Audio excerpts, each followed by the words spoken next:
Muy buenas tardes a todas las personas que se van a ir conectando a este su programa Popularte, el programa de la Fundación BAT, que entrevista a los artistas populares que han hecho parte de su salón, del Gran Salón BAT de Arte Popular Colombia, Diversidad Cultural y Natural, para esta ocasión.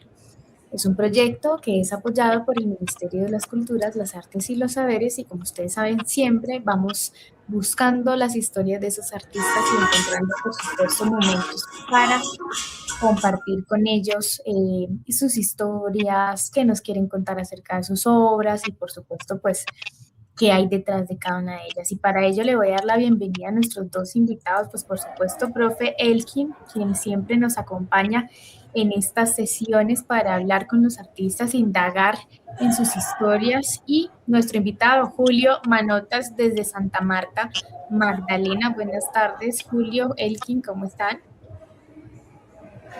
Hola, muy buenas noches, ¿cómo están ustedes? Hola Adriana, hola Julio. Buenas tardes a todos los que estén conectados y a la Fundación BAT.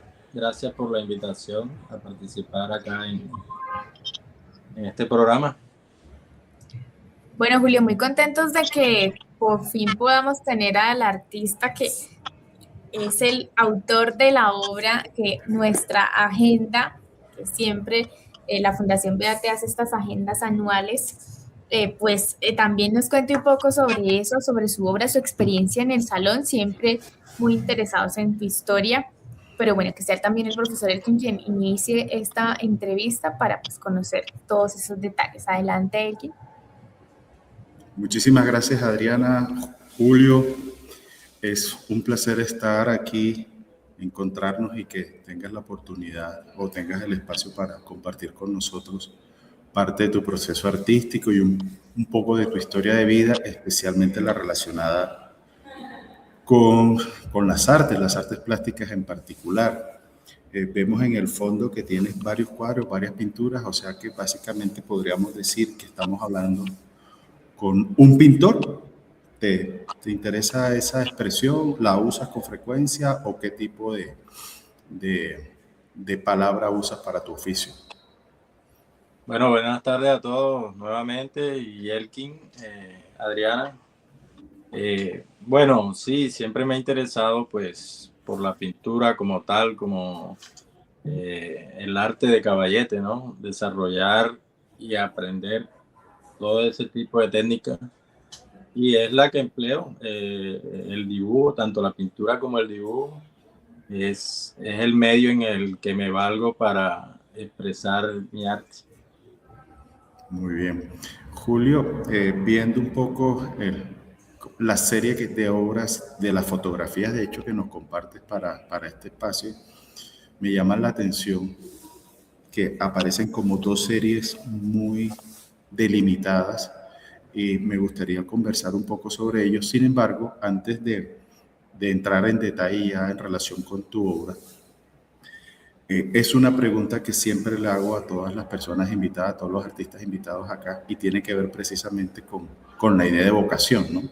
En, cuando una vocación comienza a demarcarse en la vida de una persona, de qué manera se puede ir expresando, cómo la va percibiendo y cómo se toma la decisión para eventualmente entregar parte del tiempo de vida a esa vocación o simplemente dejarla de lado porque hay otras circunstancias que pueden ser en determinados momentos mucho más prioritarias o importantes. En este caso, claramente estamos hablando de la vocación hacia las artes plásticas en particular. Y la pregunta está direccionada hacia ese momento de tu vida, puede ser una anécdota simplemente, en el que tú sentiste que las artes plásticas, la pintura, el dibujo, hacían parte como innato de ti, que tú no podías desprenderte de ella y de alguna manera te permitió tomar la decisión de asumir un compromiso con ese tipo de oficios. ¿Qué se te viene a la mente? Bueno, Elkin, interesante tu pregunta. La vocación como tal siempre la tuve desde muy niño. Yo creo que de hecho todos los niños pues tienen o tenemos esa atracción o ese vínculo de expresarnos a través del arte. Entonces, pues se me daba o tenía, por decir, el talento para el dibujo. Siempre dibujaba en el colegio, en los cuadernos, en las paredes, como todo, normal. Eh, en algún momento, cuando uno crece, ya como que va dejando esa parte, pero pues yo siempre la tuve y continué. Eh, pues las personas que me rodeaban, la familia, pues siempre veían eso. Mi abuela una vez dijo, mi hijo va a ser pintor, pero cosas así. Ya después, más adelante, en la adolescencia, ya pues también pues quería hacer algo diferente, pero no sabía qué. Eh, Intenté estudiar un par de carreras universitarias que no tienen que ver nada con el arte, pero la verdad no me sentí bien y bueno, en algún momento yo soy de Pibijay. Yo nací, crecí en Pibijay y a la edad de 19 años mis papás se vinieron para Santa Marta a buscar pues más opciones de vida, mejor calidad. Y bueno, en ese momento cuando eso no había internet, yo no sabía nada de cómo estudiar por internet, de pronto el dibujo, yo no tenía idea de eso. Entonces, pues, una vez que estamos acá, yo me interesé por estudiar o ir a algún taller y fui a la Casa de la Cultura de acá del Magdalena en ese tiempo. Y bueno, ahí yo vi y me encantó, me gustó. Más que todo quería explorar y quería mirar si yo era capaz de aprender. Y bueno, al poco tiempo pues estaba desarrollándome de buena manera. Intenté estudiar las carreras como le dije, pero no, la verdad no. Las dejé y bueno, seguí continuando con mi... Ok. Puede ser una pregunta al margen, pero solamente para tener un contexto. Todavía la Universidad del Magdalena no ha retomado la carrera de artes plásticas porque tengo entendido que en algún momento la cerraron y se fueron más hacia el asunto audiovisual. ¿Eso permanece así o retomaron las artes plásticas en esa universidad? Retomaron ¿Sabes algo? la licenciatura en artes La plásticas. licenciatura. Ya la abrieron ahora reciente, creo que creo que tiene ya 4 años que la abrieron, más o menos. Entonces, pues, pero en ese tiempo cuando yo fui a averiguar, pues era unos talleres extracurriculares, no era la carrera como tal. Pero ahora sí está la licenciatura. Sí, sí, y quería obtener ese contexto precisamente porque hasta donde recuerdo, hace aproximadamente unos 20 años, esa carrera se cerró formalmente porque básicamente las ciudades de la costa atlántica tenían, al menos en la universidad pública, tenían esa carrera, como sucede en Barranquilla y como sucede en Cartagena también, ¿no? Sin embargo, tuvieron esa visión de sacar las artes plásticas para inclinarse a las artes visuales y tú te encuentras con ese momento histórico ahí y entonces estos artistas o estas personas que sentían esta vocación se encontraron precisamente con esta situación en particular. Pero más particular me parece el comentario que hace tu abuela y tal vez ese puede ser el engranaje emocional que uno le queda guardado ahí para el resto de la vida, que es como el impulso para alguien tan preciado en la vida de uno, como puede ser la abuela, haga un comentario de eso y de ahí en adelante uno asuma el compromiso para el resto de la vida, ¿no? Porque eso suele pasar muchas veces, eso es importante también tenerlo presente, por eso la pregunta relacionada más con la anécdota. Ahí, reflexionando un poco sobre la idea de que la vocación, y sobre todo en las artes plásticas del dibujo y demás, la mayoría de los artistas tienden a responder que viene desde niños, ¿no? Y haciendo un poco la reflexión de cómo evolucionan y se desarrollan los 5 sentidos en una persona, en un ser humano, y cómo esos 5 sentidos de alguna manera están inclinados a ciertas vocaciones y ciertas profesiones, me puse a indagar sobre el tema y me encuentro que el primer sentido que comienza a desarrollarse es el sentido del tacto. Y el órgano pues más grande que tenemos en el cuerpo y que literalmente hace una frontera entre el afuera y el adentro es la piel, ¿no? Posteriormente viene lo que vendría a ser el olfato. Seguido a eso viene todo lo que tiene que ver con el gusto. Después viene todo lo relacionado con lo auditivo y al final, no va más, lo visual, ¿sí? Entonces, la reflexión, un poco el comentario con esto tiene que ver precisamente que las artes plásticas tienen estos 2 sentidos. El primer gran sentido que se desarrolla el tacto, es decir, este tema de la finura que se necesita para poder hacer esta manipulación de materiales, pero por el otro lado está relacionado con el último de los sentidos que se evoluciona, que es la vista, ¿no?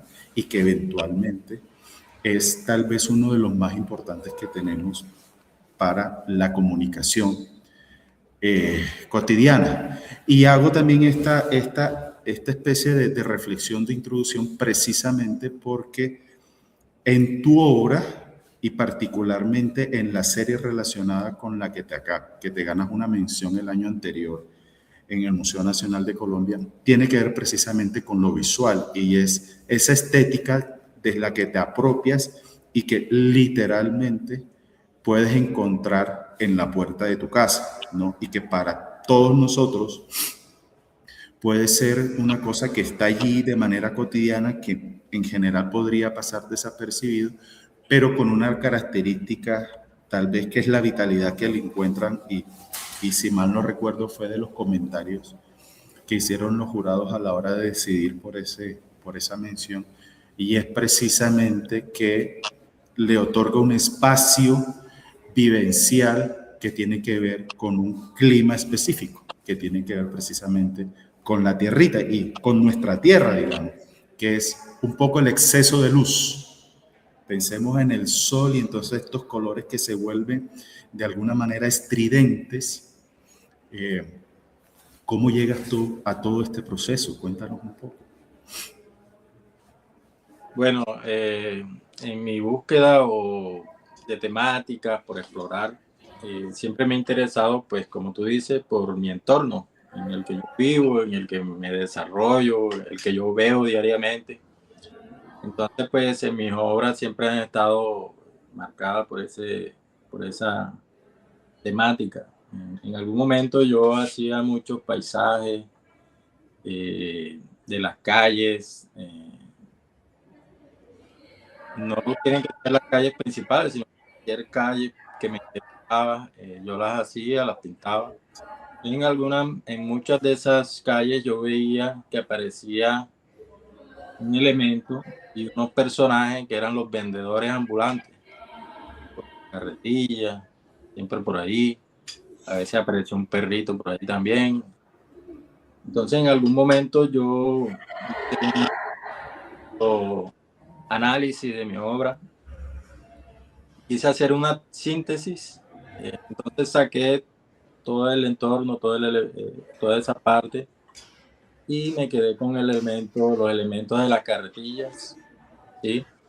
Y los frutos, la mayoría de los casos son frutos, la mercancía que ellos manejan. Entonces esta obra, pregunte por lo que no vea, hace parte de una serie como tal, no es una obra aislada. Es un conjunto de obras que yo denominé economía rodante. Esta obra es un contraste entre el elemento de la carretilla, que representa esa falta de oportunidades, esa falta de empleo formal, y por otro lado, la abundancia y riqueza de nuestra tierra. a través de la fruta, de la diversidad y variedad de fruta. Entonces ustedes ven esas carretillas llenas de fruta, ¿cierto? Es ese contraste que hay ahí de una realidad que yo veo en mi entorno diariamente. A veces también en alguna de esas obras le coloco también un perrito que ahí aparece, que es esa parte también del perrito callejero también que siempre anda. De pronto no coloco el vendedor como tal, pero coloco un perrito de pronto que anda por ahí rebuscándose en la calle, ¿cierto? Entonces básicamente es lo que quiere decir o es lo que yo expreso en esta serie. Julio, entonces, teniendo en cuenta de economía rodante y si Adriano nos puede ayudar a mostrar varias de las imágenes que él tiene, realmente la mayoría de ellas no aparece la figura humana, no aparece el vendedor. Es solamente algo así.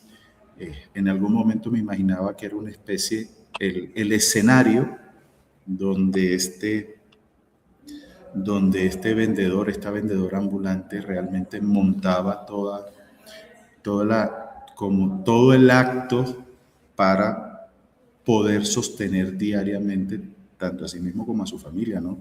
Y esa estética realmente es la que termina como permeando y llamando muchísimo la atención, además porque a pesar de que también son, digamos así, escenarios estacionados, no alcanzamos a dimensionar los trayectos que pueden tener cada uno de ellos en ese recorrido diario, ¿no? Que pueden ser de muchos kilómetros muchas veces. Incluso hay casos en que es de la vereda o de municipios aledaños, por decirlo de alguna manera, para llegar a un punto estratégico que sucede en todas las ciudades de Colombia. Entonces, es también todas esas historias de vida que están detrás como de este momento que de alguna manera atrae precisamente por toda esta disposición de frutas que se vuelvan más atractivas visualmente para los potenciales compradores. Vamos a la segunda serie, que es esa segunda serie tiene tal vez unas connotaciones muy particulares y tiene que ver, levantaron la mano por allí. Yo quisiera hacer un comentario, Elkin, si me permites también, pues claro, desde lo que uno observa cuando se encuentra con esta pieza y con la serie ya completa, pues compartida en este espacio, y se lo comentaba a Julio antes, es eso que ahora también en el cotidiano se llama, hay imágenes que se oyen, ¿no? Hay imágenes que proyectan una cantidad de elementos que armonizan también con otros que nos conectan y nos ponen en contexto. Y lo que tú hablabas, no solamente de esa estética también que se ve muy, muy presente en estas carretas, porque me voy a la imagen anterior, o sea, la forma en la que está representada en este momento y en esta imagen, la fruta, cómo se cuelga, cuál va aquí, cuál va allá, tiene una ley, según yo lo veo, de que cada uno de esos vendedores percibe que de esta manera se puede apreciar mucho mejor el producto o de esta manera se va a ver más vistoso o por supuesto siempre la reacción que genera, ¿no? Que se ve y también se oye y eso hace parte también de esas colecciones sonoras que nos trae lo cotidiano. Entonces, hace poquito veía una exposición en Árbol San Felipe que hablaba sobre dónde estaba ubicada la artista y que su ubicación o la noción de dónde estaba ella presente tenía mucha relación con lo que se escuchaba alrededor. Entonces, si tú me dices a mí, yo dónde estoy en este momento cerca de la plaza de mercado de mi pueblo, por ejemplo, o cerca de la plaza de mercado de Santa Marta, o en el barrio tal y va un señor pasando y me está vendiendo esto. Y puedo incluso escuchar y percibir la forma en la que lo están haciendo. Entonces, la riqueza que yo veo, no solo estética de esta pieza, es también en esa profundidad que uno puede llegar a tener cuando la contempla y cuando percibe todos estos elementos y que por supuesto hacen parte de nuestro cotidiano. Cualquiera ha visto una carreta llena de frutas o llena de otros elementos la toma como propia. Entonces siento que ese valor lo tiene esta obra. Y Sí. voy a compartir pues las imágenes también de la otra serie que es también rara, para mí es extraña, y ahí es donde quiero que también Elkin indague, porque parece una propuesta un poco contemporánea también. No sé si tú te ubicas en ser un artista popular contemporáneo o si hay alguna referencia que nos quieras compartir. Bueno, quisiera que con esas preguntas iniciáramos para hablar, por supuesto, de estas piezas. Bueno, yo no sé, no me gusta catalogarme como X o Y cosas. Yo digo que hay en la vida y hay una cantidad de elementos que a uno lo motivan y que puede uno expresarse sobre uno u otro tema. Entonces, en esas reflexiones que surgen a uno de la vida, hago esta serie que se llama Reemplazado, una temática más ambiental, ¿cierto? Reemplazado, ¿por qué?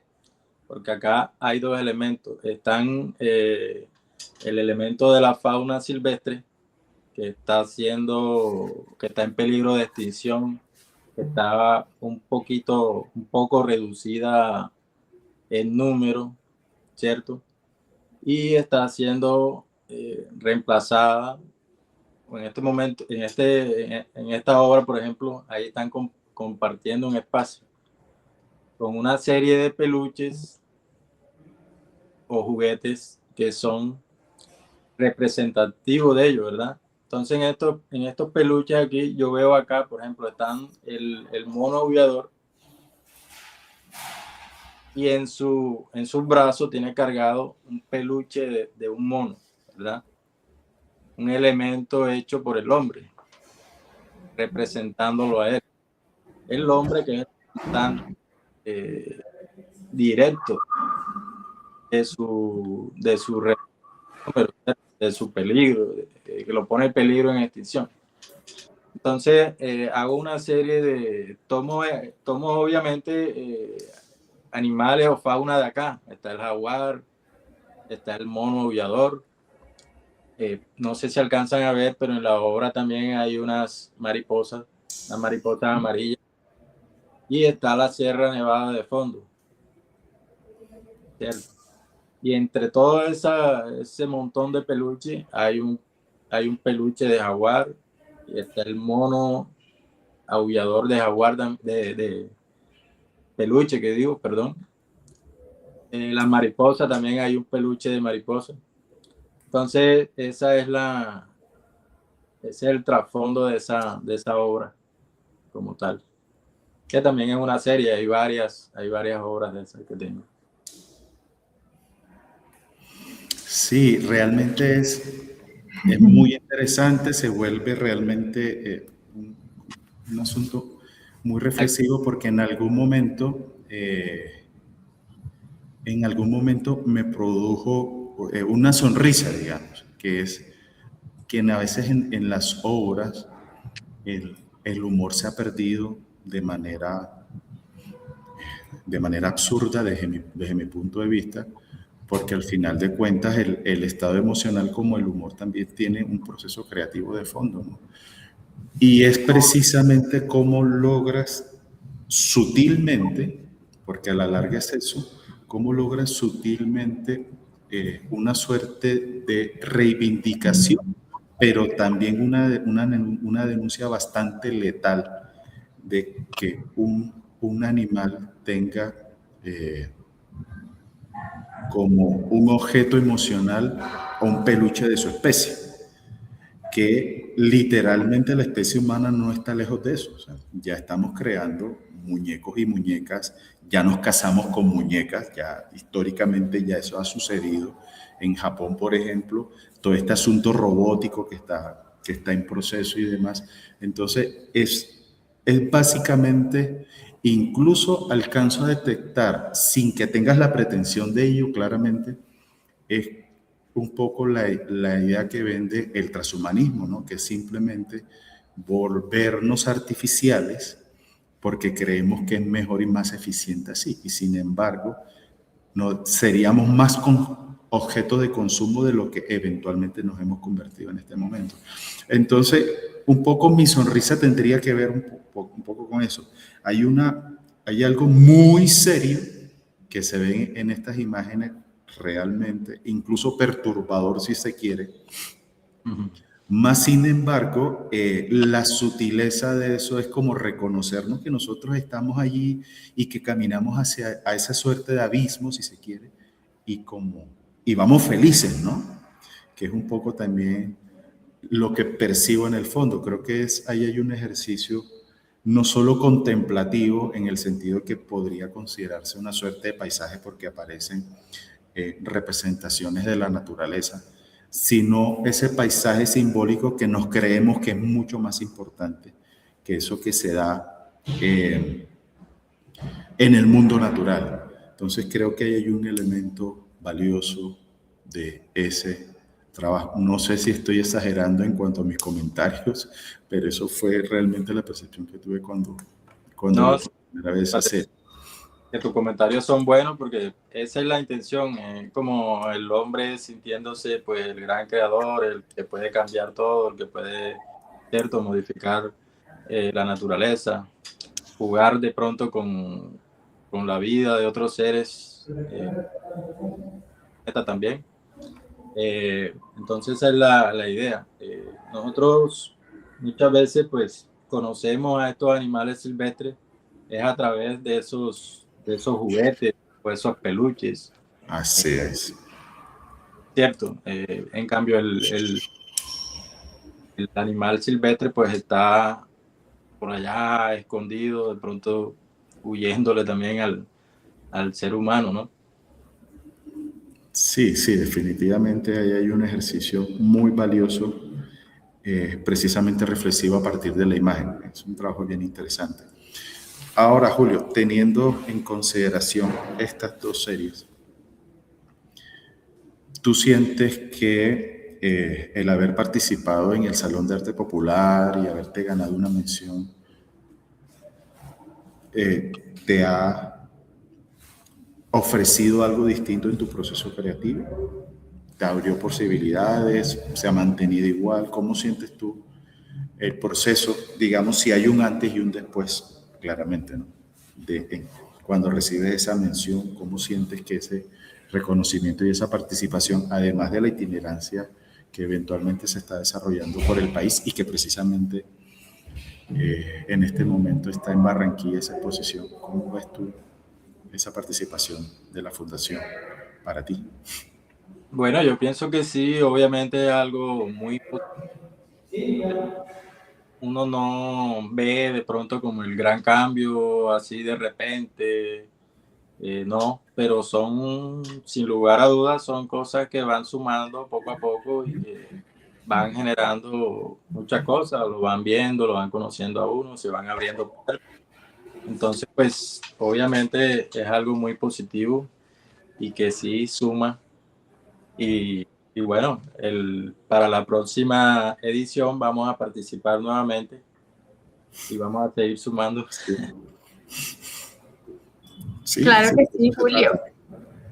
Oye, yo quería hacer como otro comentario porque me queda ahí pendiente y siento que tiene mucha relación la serie anterior de Reemplazados, ¿es que se llama? ¿Me escuché? Sí, reemplazados. Pues hace poco tuvimos un caso muy, muy cercano que se hizo muy viral en redes sociales y fue en Japón este chimpancé que ha sido abandonado por su madre y en medio de todo ese duelo y abandono, pues los cuidadores del zoológico deciden darle un peluche para que él no se sienta solo.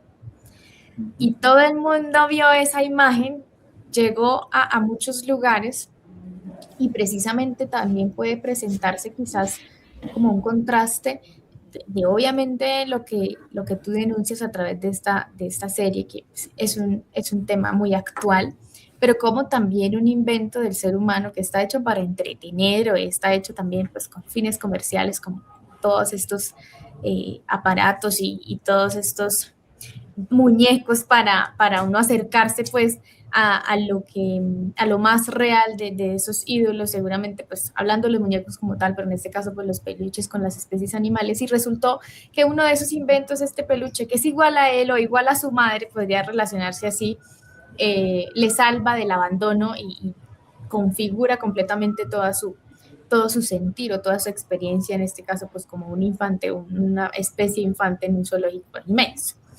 Entonces me pareció muy lindo y lo asocio de esta manera. Creo que también hubo un comentario muy relacionado de este chimpancé llamado Punch, pero quisiera que habláramos de esta pieza también porque no es necesariamente un peluche, pero siento que hay también allí otro objeto que se puede relacionar con lo que nos mencionaste ahora de la denuncia que se presenta como el velo de esta serie, pero que también pues hay una comparación y un símil muy interesante desde lo estético en esta obra. Quiero que me converses sobre ella.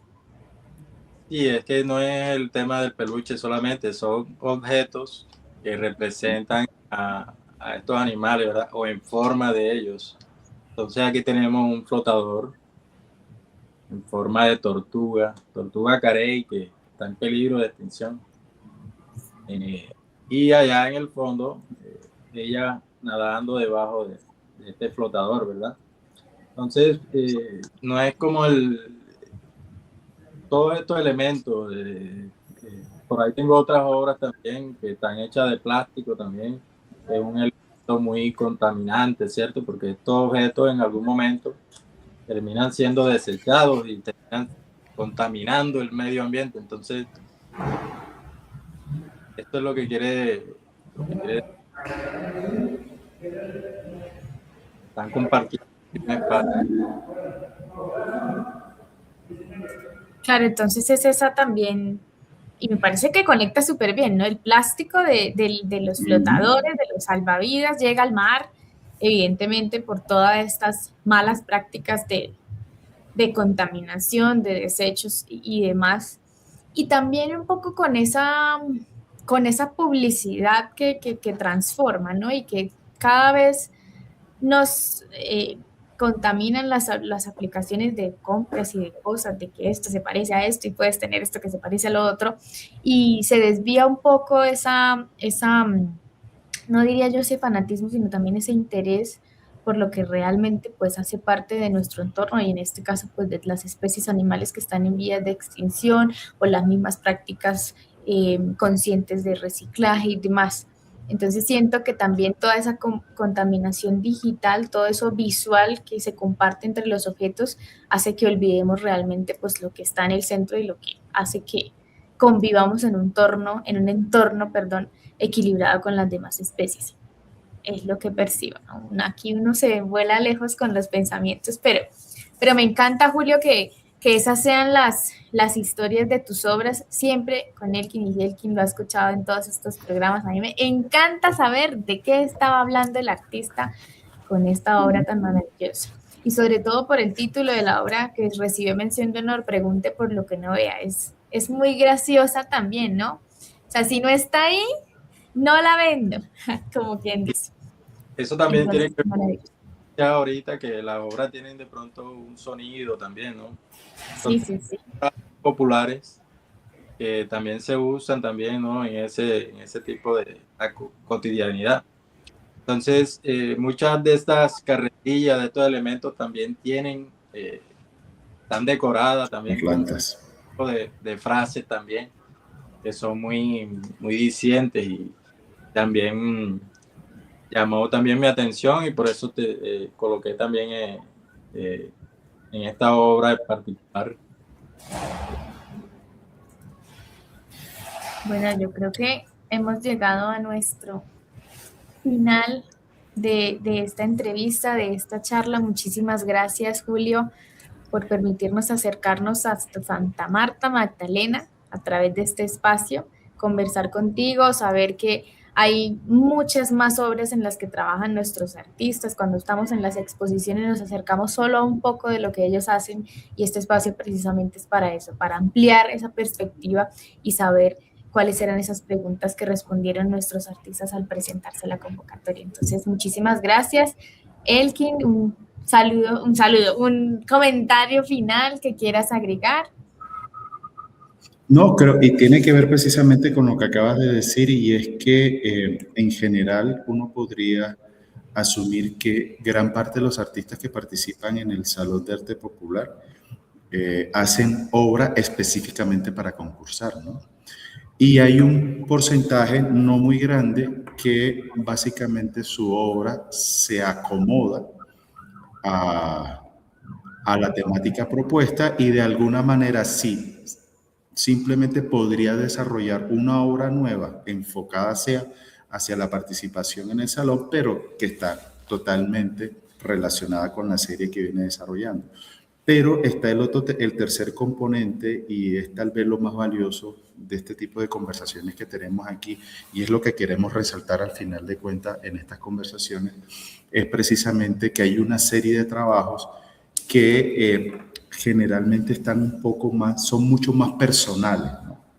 Si cabe la expresión, porque son reflexiones que se están haciendo desde muchos puntos de vista muy distintos y que no necesariamente los tienen visualizados para participar en concursos, incluso para tener una lógica de mercado sobre ella, poderla vender, sino son mucho más personales que eventualmente, si se abren las puertas, bienvenidas, pero que no están marcadas sobre esa lógica. Y aquí hemos tenido la posibilidad precisamente de que muchos de los artistas invitados tienen todas esas posibilidades, ¿no?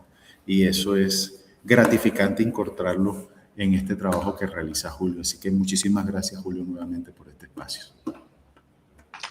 Gracias a ustedes, Elkin y Adriana, nuevamente por haberme invitado y compartir con ustedes y con la audiencia o televidentes, y bueno, hablar un poco de mi arte. Por eso les agradezco también. A ti, Julio, y a todas las personas que se conectaron, que estuvieron ahí súper pendientes con sus comentarios, muchísimas gracias por hacer parte de este espacio. Y si quieren ver la obra de Julio Manotas, pregunte por lo que no vea en la exposición del Gran Salón. Quienes estén en Barranquilla pueden visitarlo en el Centro Cultural Museo del Atlántico hasta el 9 de mayo.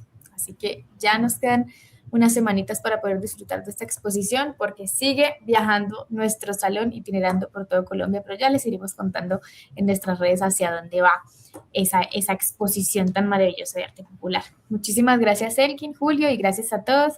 Feliz noche y nos vemos en otro programa. Nos vemos en el espejo. Chao, chao.